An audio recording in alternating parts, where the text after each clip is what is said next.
Guerreiro inevitável, euzinho like, Laura e todo mundo, aguenta a vinheta que hoje tem novidade.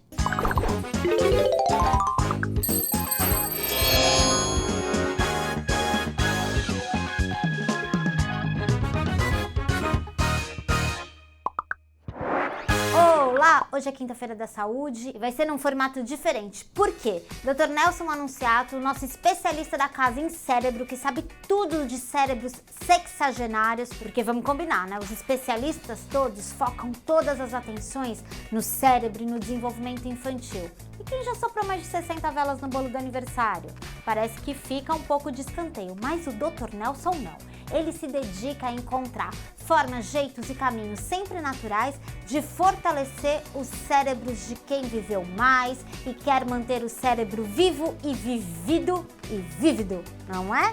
Então, o Dr. Nelson, ele teve assim um feito fabuloso. Ele conseguiu tete a tete conversar com um médico brasileiro top no mundo, porque ele sabe como ninguém, ele é um neurologista, e ele sabe como ninguém ajudar a preservar as conexões cerebrais e a tratar e reverter doenças que a medicina tradicional diz que são assim, sem solução. Trata-se de nada mais, nada menos que Dr. Cícero Coimbra. O Dr. Nelson conseguiu falar com ele diretamente e traz essa entrevista para você. Assista, porque talvez você nem imagine que o Alzheimer pode ser sim uma doença emocional. É só continuar com a gente. Hoje nós temos um dia muito especial, eu estou exatamente, acreditem, muito honrado, muito emocionado de estar aqui com o Dr. Cícero Coimbra. O Dr. Cícero Coimbra é professor, docente, livre-docente, perdão, associado da Universidade Federal de São Paulo. Então, primeiro eu queria dar as boas-vindas ao Dr. Cícero, agradecer o tempo que ele já dedicou para a gente estar falando mais sobre o Alzheimer. O senhor quer falar alguma coisa inicialmente para eu falar um pouco mais das suas atividades ou não? Queria dizer que o agradecimento vem de mim, não de você, pela oportunidade que você está me oferecendo de trazer essas informações ao seu público. Uma das coisas que eu sempre aprendi com o Dr. Cícero, vendo vários vídeos dele na internet que você deve procurar, é realmente a humildade. Ele sempre faz essas colocações. Mas o orgulho que eu queria passar para vocês é o seguinte: caso você tenha acompanhado Conexão Cérebro, você sabe que eu, por questões de trabalho, acabo investindo 6 meses na Alemanha, na Europa, na Suíça, né?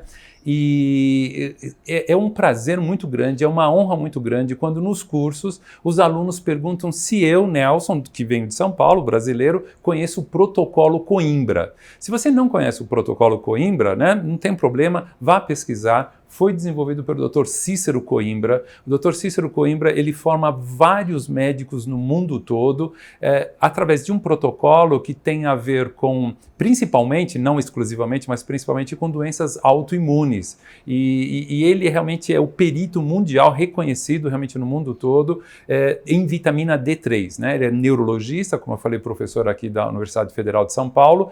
E acreditem, assim, é uma honra muito grande, doutor, acredite nisso, porque você vê um brasileiro que é um expoente no exterior e como o pessoal no exterior respeita esse brasileiro. Então, mais uma vez, acredite, uma honra muito grande. A honra é minha. Então estamos quites.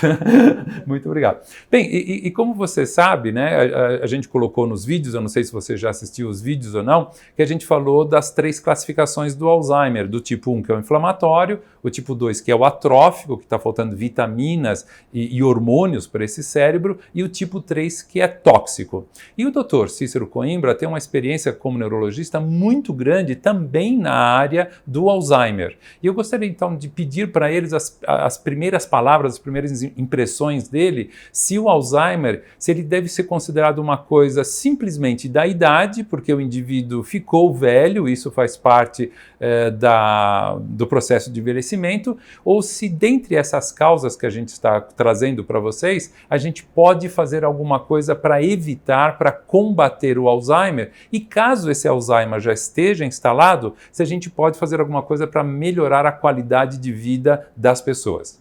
Então, Dr. Cícero, a palavra é sua. Obrigado. Então, acho que é muito importante enfatizar que não é uma fatalidade você desenvolver perda da sua função cognitiva quando você vai se tornando cada vez mais velho, ou seja, os anos vão passando.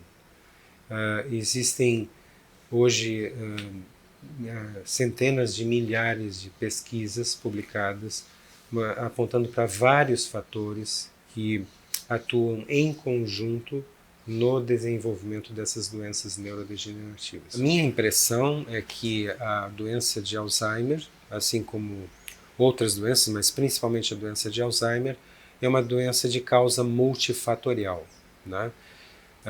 E quais são os fatores mais importantes, né?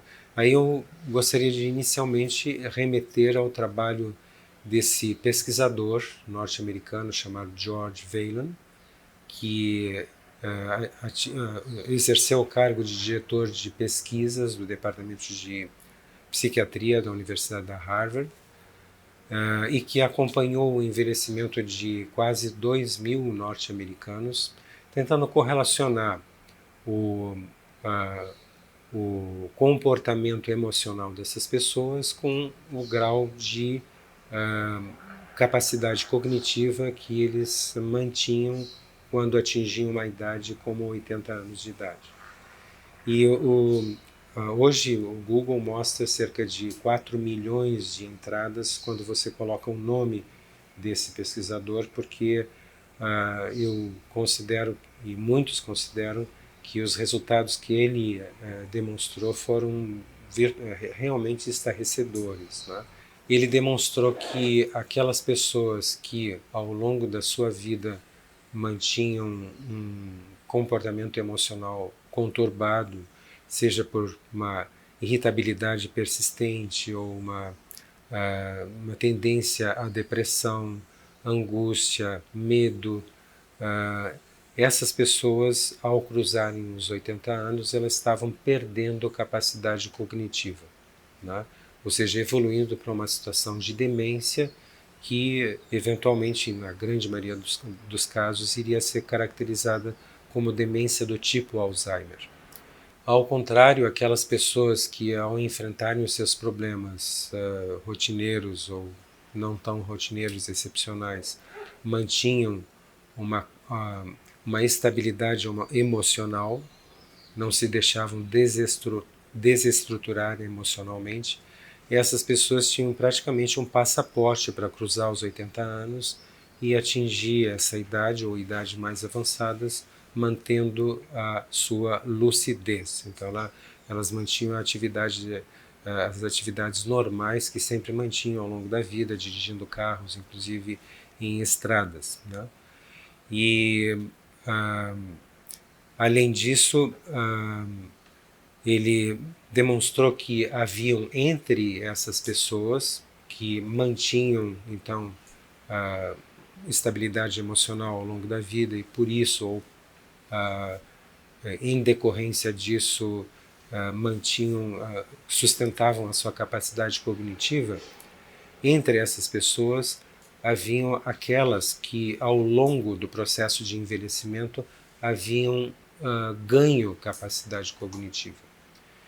E ele então procurou verificar se havia algum traço de personalidade que distinguia essas pessoas das demais pessoas que haviam apenas preservado a sua capacidade de raciocínio, memória, linguagem, abstração, cálculo e outras funções cognitivas nobres. Foi então que ele verificou que haviam 3 características básicas de personalidade que eram muito comuns nessas pessoas. Em que pessoas? Nas pessoas que haviam ganho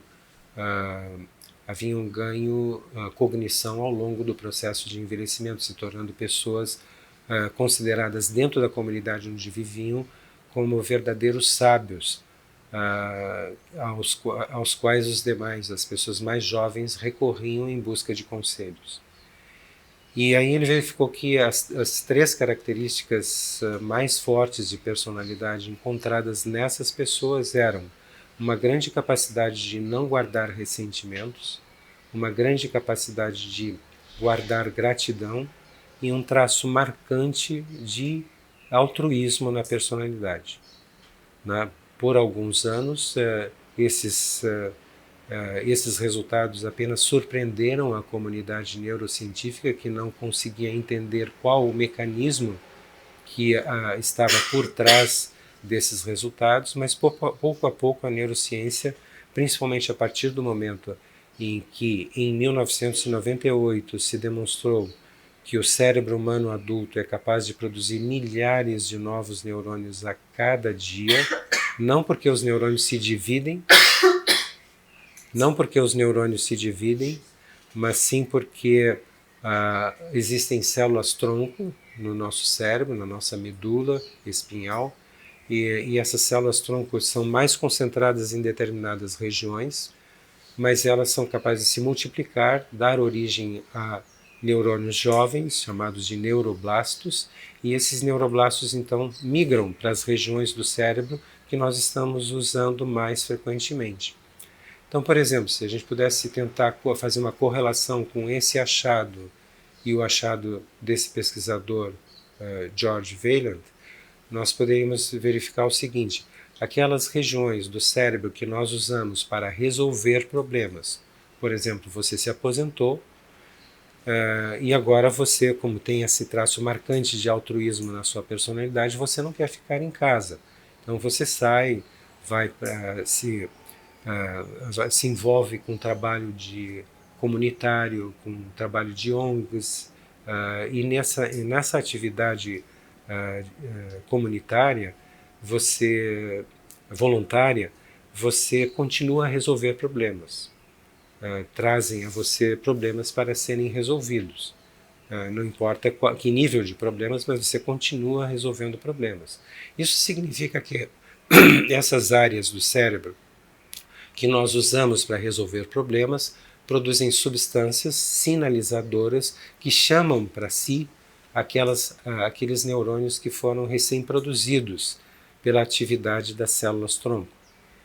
Então você mantém, como se diz, aquela rede neural, porque todos nós perdemos neurônios ao longo da vida, você mantém aquela rede neural muito bem preservada e pode até ir se enriquecendo ao longo do processo de envelhecimento naquelas regiões, justamente naquelas regiões que você usa para resolver problemas. Porque se a gente pudesse simplificar a questão da demência, né, nós poderíamos dizer que a pessoa que conseguia resolver um nível de problemas agora já não consegue resolver esse nível de problemas, e à medida que o tempo passa só consegue resolver problemas cada vez mais simples, até que chega um momento em que não consegue nem resolver os problemas tão simples próprios da vida diária. Então, eu entendo que o trabalho desse pesquisador, George Vaillant, associado à descoberta de que nós produzimos neurônios novos, e são milhares de novos neurônios, não são poucos, são milhares de novos neurônios a cada dia, e que isso depende do nosso comportamento emocional, né? Isso, de fato, é uma das coisas que eu julgo mais importantes e que tem uma aplicabilidade simples, uma informação que é muito simples de ser passada para a população geral em relação à questão do comportamento emocional.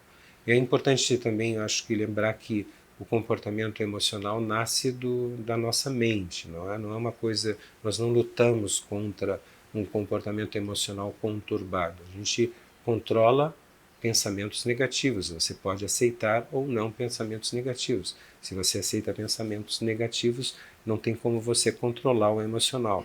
E acho que talvez esteja aí a razão pela qual essas pessoas que fazem meditação, né, conseguem controlar o seu emocional de uma forma muito mais eficaz.